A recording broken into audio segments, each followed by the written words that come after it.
nilai-nilai kebangsaan yang diwariskan oleh para bapak bangsa, gitu ya.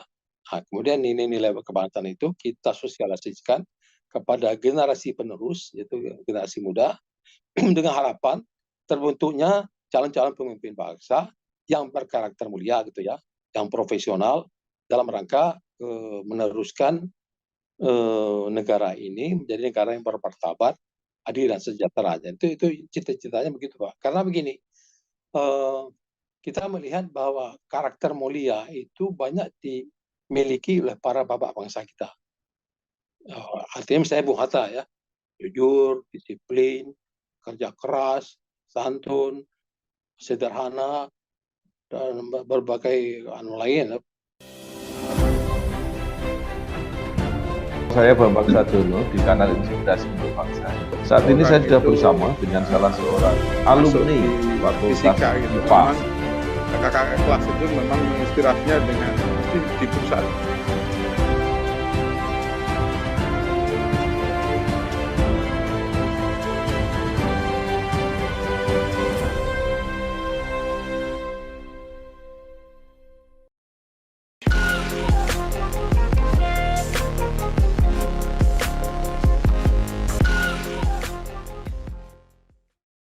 Assalamualaikum warahmatullahi wabarakatuh. Waalaikumsalam warahmatullahi wabarakatuh, Pak Bambang Sadono. Ya, Pak. bersama saya Bambang Sadono di kanal Inspirasi untuk Bangsa. Mudah-mudahan kanal ini selalu bisa memberi inspirasi, motivasi, dan edukasi.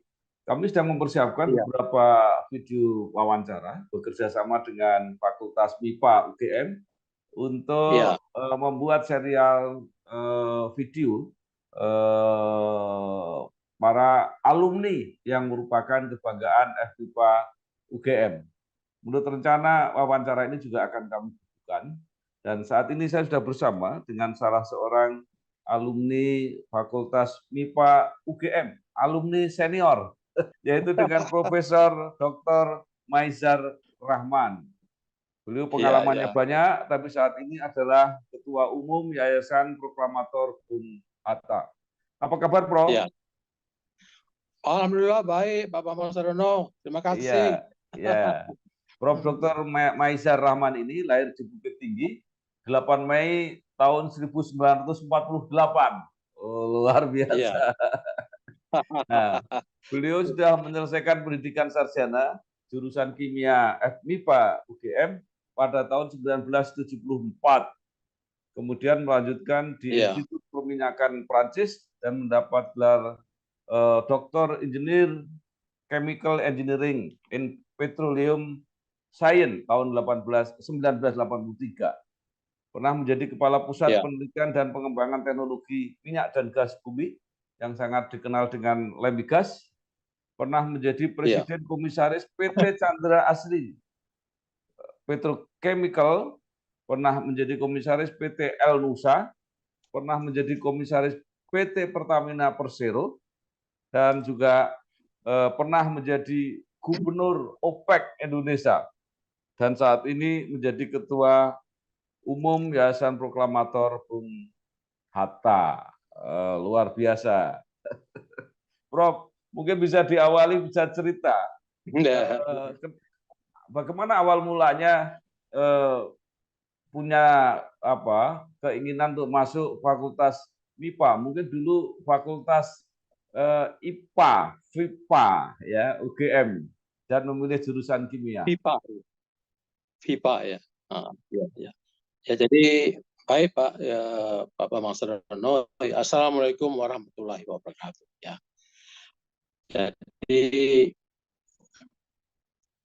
Jadi memang dulu itu saya di SMA saya itu di Bukit Tinggi, Pak. Bukit Tinggi, SMA 1 Bukit Tinggi. Lulus tahun 66 ya. 66 itu persis zaman Orde Baru ya. Orde Baru. Jadi setelah itu saya mendaftar di Fakultas Teknik dan Fakultas Kedokteran. Kedua-duanya saya nggak lulus. Ya. Saya coba lagi di FMIPA kimia, ternyata lulus. Dan memang saya sendiri memang senang kimia ya. Jadi oke lah saya tetap aja di MIPA gitu Pak. Jadi ya saya teruslah di sana di MIPA itu karena saya juga senang di MIPA, dan kemudian juga saya waktu di SMA juga kami punya grup kimia ya untuk membuat ya dibimbing oleh guru kimia bagaimana membuat, misalnya salah satunya kami membuat bahan bakar untuk roket waktu itu ya, dan cukup berhasil juga ya. Jadi itu yang membuat saya masuk di FMIPA UGM, dan kemudian saya dari Bukit Tinggi ke Jogja itu dipanggil oleh bude saya yang suaminya dokter di Jogja itu, dokter waktu itu. Jadi dan saya juga sangat bersyukur karena bapak saya udah pensiun, biaya susah, karena dipanggil ke Jogja, alhamdulillah terbuka lah lagi masa depan ya oleh bude saya gitu. Jadi begitu saya ceritanya sampai di Jogja, Pak.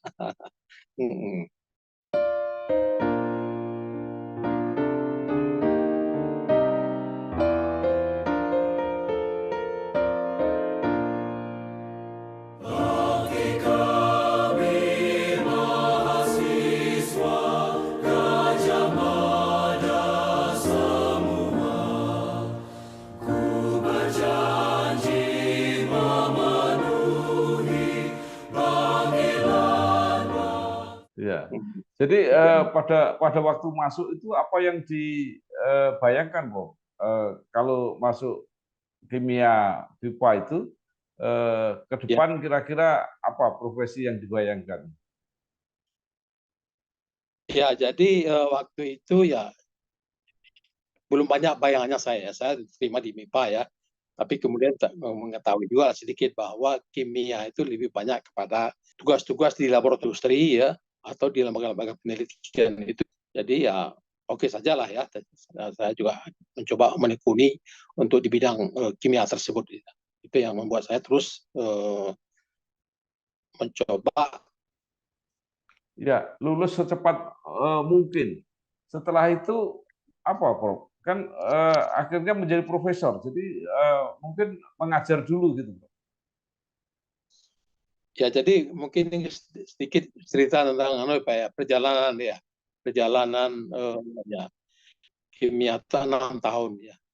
Jadi kalau 4 tahun, 6 tahun itu di sana waktu suasana waktu itu sangat menyenangkan lah ya di fakultas, karena dosen-dosen kami waktu itu luar biasa ya, dalam bidang keilmuannya itu sangat menguasai, dan juga suasana dosen-dosen, mungkin Bapak tahu Dr. Sairul Alim waktu itu ya, almarhum. Itu selain dosen dia juga ulama. Juga ada Profesor Baikuni ya, Baikuni itu profesor yang dulu Dirjen Batan juga ya, juga menguasai bidang-bidang agama ya waktu itu, luar biasa. Dan suasana persahabatan di waktu itu juga sangat bagus gitu ya. Jadi itu yang saya alami di Fakultas Bahaya. Jadi kemudian saya masuk tahun 74, tahun 68, selesai tahun 74, tahu-tahu saya tuh dipanggil oleh fakultas, Anda disuruh ke Lemigas. Saya dikirim ke Lemigas. Rupanya fakultas itu diminta oleh Lemigas, tolong kami dicarikan kader-kader yang bisa kami didik sebagai kader-kader penelitian. Jadi saya dengan beberapa orang dikirim ke Lemigas. Oleh Lemigas tidak banyak ya, kami dites sedikit. Ada juga dites oleh para konsultan asing di sana, konsultan dari Prancis. Nah, kemudian kami dipanggil oleh dirutnya, kepala Lemigas, direktur Lemigas waktu Pak Sarip Lubis. Kalian ini jangan kerja dulu, Pak, tapi sekolah di luar negeri. Hebat sekali waktu itu ya. Tidak boleh kerja tapi langsung sekolah di luar negeri. Rupanya mereka ingin membina kader-kader penelitian gitu ya. Nah, itulah ceritanya saya dikirim ke Perancis 2 kali ya. Pertama mengambil diplom Ing di bidang chemical engineering, kemudian juga doktor Ing di bidang chemical engineering. Kerja keras juga karena basic saya itu kimia murni ya. Disuruh ke sana chemical engineering. Jadi ya untunglah jungkir balik bisa juga lulus di sana. begitu anu. Jadi itu awalnya saya pendidikan saya dibina oleh Lemmigas, dan kembali Lemmigas saya mulai bekerja gitu ya sebagai peneliti, bekerja di laboratorium maupun di industri maupun di lapangan gitu Pak.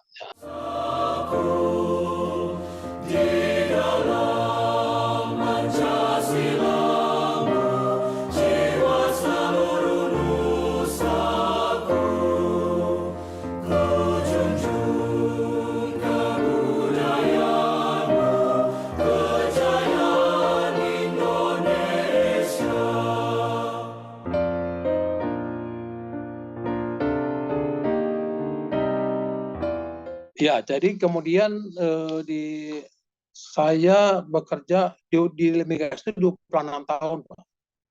Jadi lebih banyak sebagai peneliti, gitu. Tapi kemudian disuruh juga dalam bidang manajemen. Mula disuruh jadi ketua kelompok peneliti proses, ya. Tapi sifatnya itu adalah fungsional, bukan struktural. Tahun 92 baru saya diangkat sebagai kepala bidang penelitian proses, teknologi proses, dengan membawahi sekitar 150 orang staf peneliti gitu ya, selama 6 tahun. Kemudian tahun 98 saya diangkat menjadi kepala Lemmigas. Di dalam bidang, waktu itulah mulai saya belajar manajemen ya, karena di MIPA itu sih kita tidak pernah diajar manajemen ya, tapi saya harus belajar secara otodidak bagaimana memimpin ya waktu itu ya. Jadi sampai tahun 2002. Tahun 2002 tahu-tahu saya dipanggil oleh Pak Menteri waktu Pak Purnomo Yuskiantoro. Pak Mezar, Anda harus pindah ke Pertamina. Waduh, agak sedih saya. Saya biasa di penelitian disuruh pula ke korporasi gitu ya. Tapi oke lah, pindah karena ini perintah soalnya ya. Perintah sebagai sekretaris Dewan Komisaris Pertamina untuk pemerintah. Waktu itu Pak Purnomo sebagai ketuanya. Jadi selama hampir 2 tahun, gitu, Pertamina kemudian berubah jadi Persero ya. Nah, kemudian tahun 2004, tahu-tahu saya disuruh lagi oleh Pak Purnomo. Pak Mezar, Anda harus jadi acting sekretaris jenderal OPEC di Wina. Nah, jadi ini penugasnya lain lagi penugasannya. Ini diplomasi ini ya, harus belajar lagi Pak, jungkir balik lagi belajar diplomasi itu apa gitu ya, itu jadi OPEC. Dan itu selama setahun gitu ya. Kemudian sebagai gubernur OPEC itu 5 tahun, dan pernah juga sebagai ketua Dewan Gubernur setahun di Wina itu. Jadi kemudian di Pertamina sendiri dulu sebagai sekretaris Dewan, kemudian oleh Pak Purnomo sepulangnya saya dari OPEC disuruh lagi jadi komisaris Pertamina. Jadi ya lah penugasan yang sifatnya bukan penelitian gitu Pak. Jadi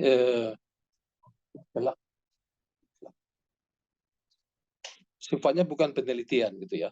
Tapi oke lah ya, kita manut sama perintah perintah atasan atau perintah negara gitu Pak. Jadi secara umum begitu gambar secara singkat Pak. Apa yang saya alami? Itu pertanyaan saya yang tadi. Jadi berarti profesornya itu karena profesor penelitian, Pak ya? Betul Pak. Jadi pertanyaan, jadi kan saya selama 26 tahun sebagai peneliti Pak ya, di mana artinya kita di hasil penelitian kita itu dianggap sebagai angka kredit gitu ya. Nah, selama 26 tahun itu penelitian saya itu angka kreditnya malah melebihi dari 1000 poin ya, artinya cukup sebagai ahli peneliti utama.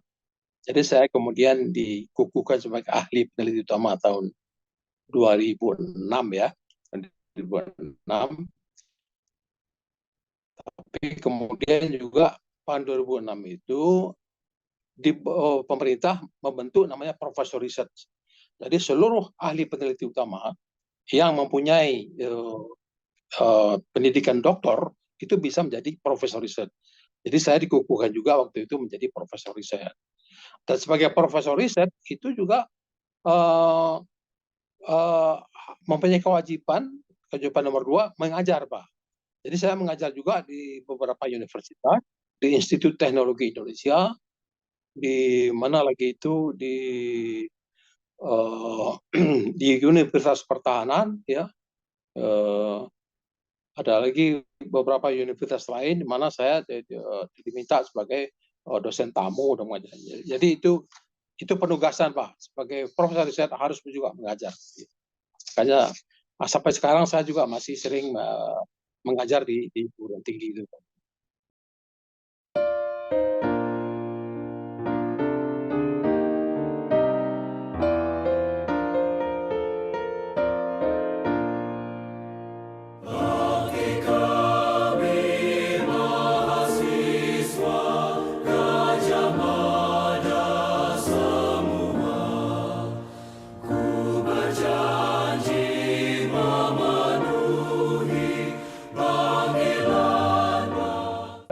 Nah, kemudian yang juga menarik, Bapak pernah menjadi acting Ya, Pak. Secretary General OPEC, pernah menjadi gubernur OPEC mewakili Indonesia, pernah menjadi Dewan Gubernur. Nah, sekarang pertanyaannya itu, sekarang apakah Indonesia sudah tidak menjadi anggota OPEC lagi?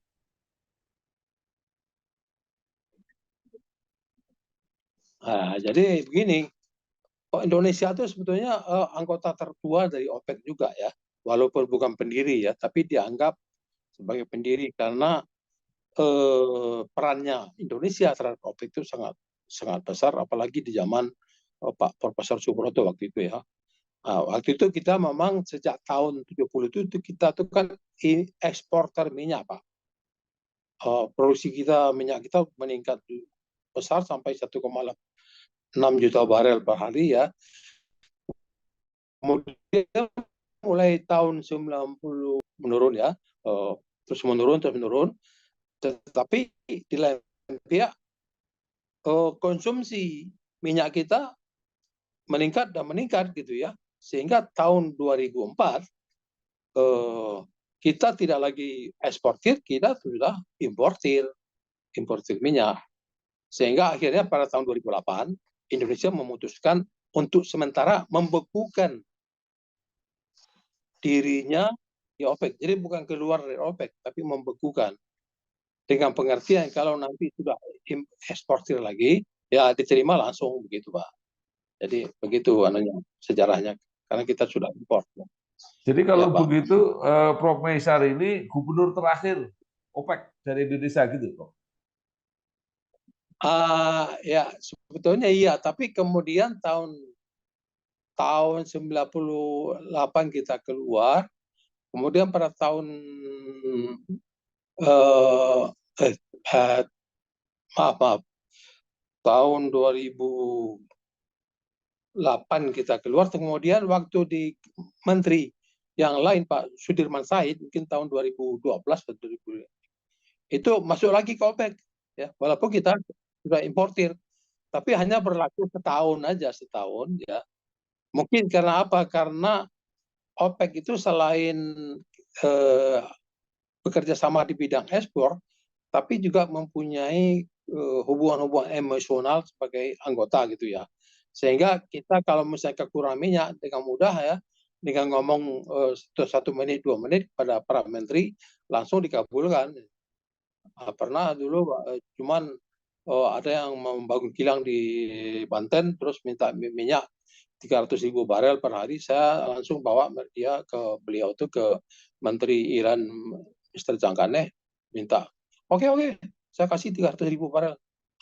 Itu artinya tuh dengan hubungan-hubungan demikian yang namanya hambatan protokoler itu tidak ada, Pak. Itu salah satu keuntungan di OPEC gitu, Pak. 12 itu yang, tapi itu hanya sebentar, Pak. Baik. Nah, bagaimana pengalaman menjadi komisaris di PT Chandra Asri ini, Pak? Ini kan pengalaman yang luar biasa juga, termasuk di PT El Nusa. Ya, jadi begini, Pak.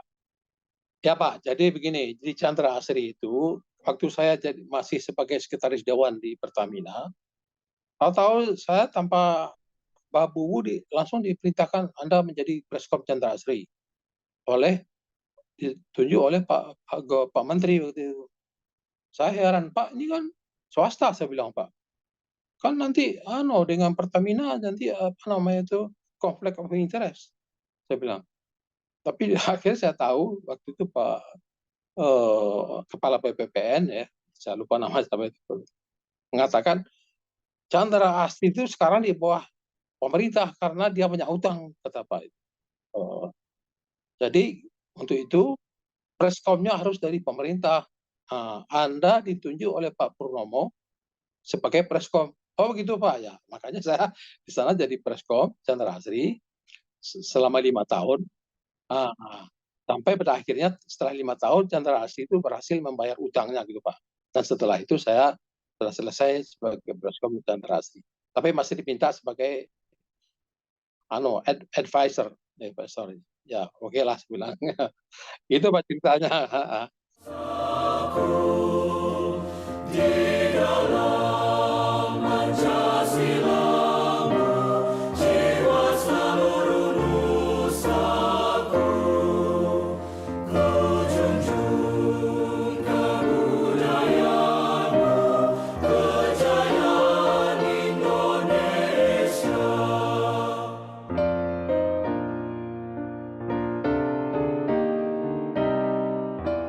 Baik.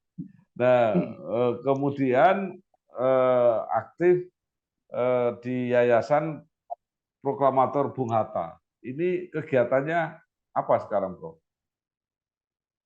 Jadi sebetulnya ada Yayasan Pendidikan Bung Hatta, gitu.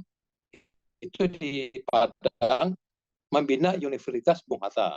Tapi kemudian pada tahun 2014 kita membentuk namanya Yayasan Proklamator Bung Hatta, di mana tugasnya tidak di pendidikan. Tugas utamanya itu adalah kalau di Padang ada menggali ya, melestarikan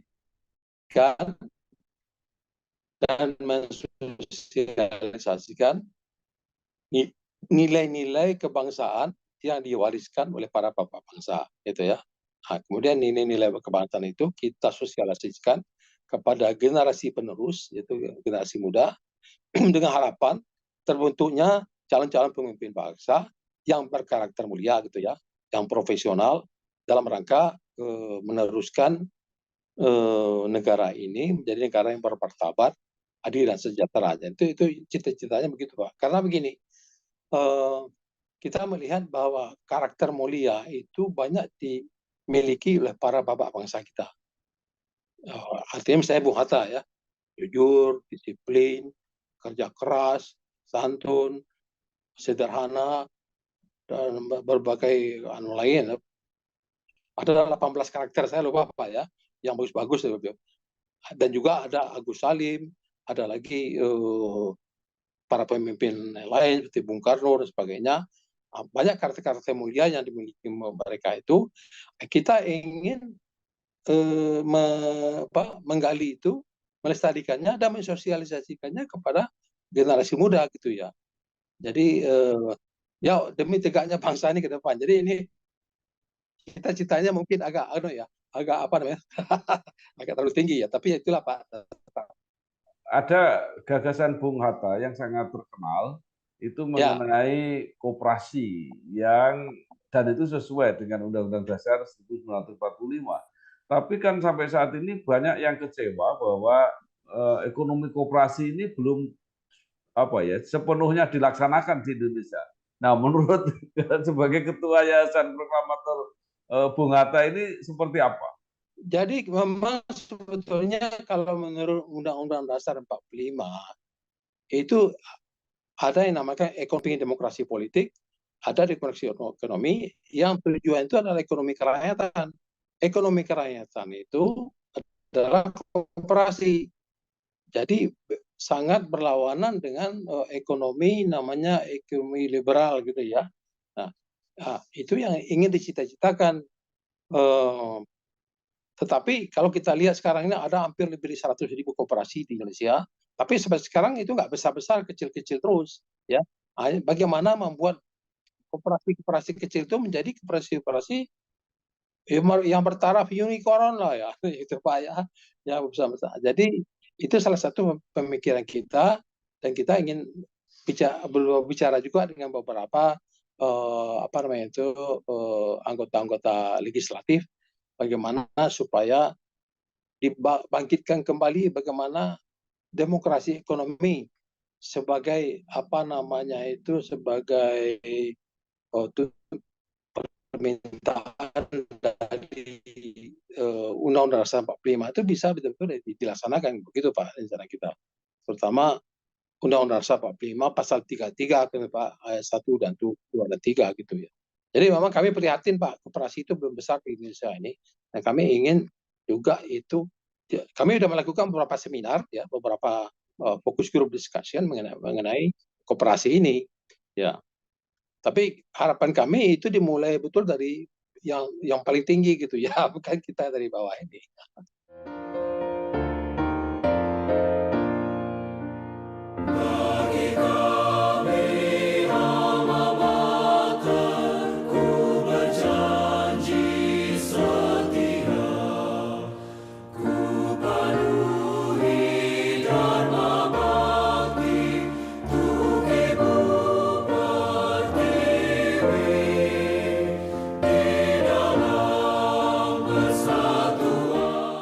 Iya Pak. Iya, termasuk undang-undangnya ya, Prof. Termasuk undang-undangnya gitu ya. Tapi ya sebetulnya Undang-Undang Dasar 45 itu sudah sangat bagus Pak. Tapi penerapannya sekarang kalau kita lihat itu banyak yang tidak diterapkan gitu ya. Jadi itu yang kita ingin para anggota legislatif menilai kembali bagaimana undang-undang itu betul-betul pelaksanaannya sama dengan apa yang terjadi gitu ya. Gitu Pak. Artinya sekarang ini bagaimana cara memberi motivasi kepada generasi muda atau pada orang tua yang mungkin menganggap bahwa MIPA itu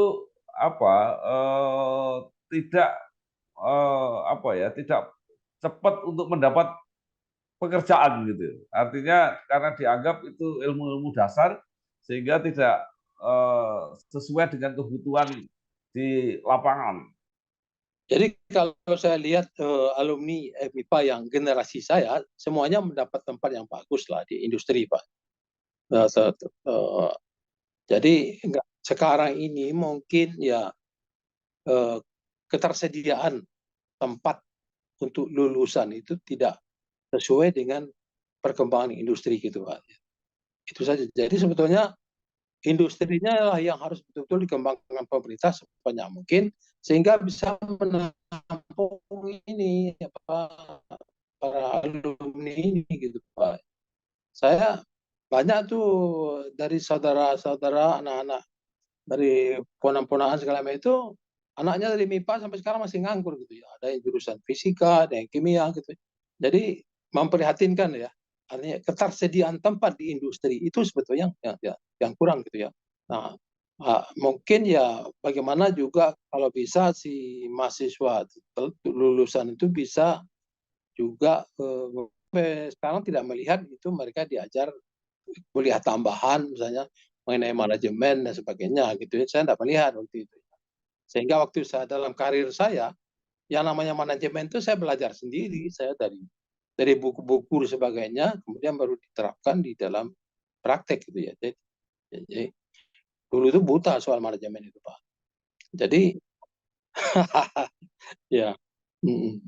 Baik Prof, terakhir apa saran Prof Maizar terhadap Fakultas MIPA UGM sekarang supaya alumninya itu benar-benar bisa mendapat tempat di lapangan kerja.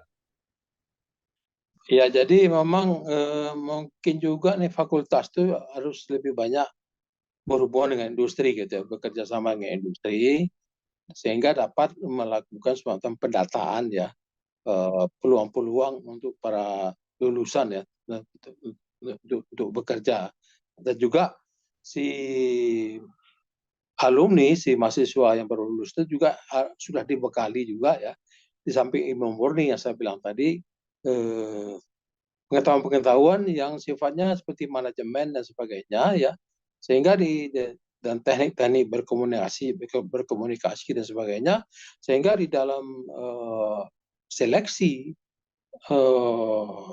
calon pekerja mereka itu juga bisa menunjukkan kemampuan mereka sebagai seseorang yang bisa berkomunikasi, seorang mempunyai pengetahuan manajemen dan sebagainya. Jadi nampaknya begitu yang dicari juga oleh perusahaan sekarang. Bukan yang hanya tahu ilmu kimia murni aja, tapi ada hal-hal lain yang harus dimiliki oleh si mahasiswa, Pak. Jadi itu yang harus ditambah, yaitu Pak. Baik, terima kasih sekali Profesor Dr. Maisar Rahman, Ketua Umum Yayasan Proklamator Bung Hatta, salah satu alumni kebanggaan dari Fakultas MIPA UGM. Iya, Pak. Terima kasih. Wassalamualaikum warahmatullahi wabarakatuh. Waalaikumsalam warahmatullahi wabarakatuh.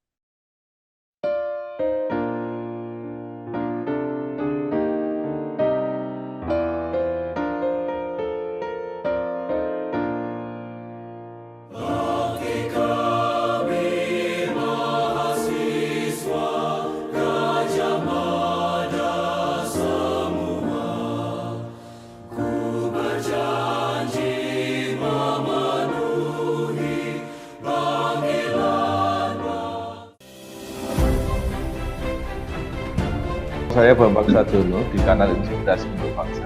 Saat ini saya sudah bersama dengan salah seorang alumni Fakultas IPA. Kakak kelas itu memang menginspirasinya dengan di perusahaan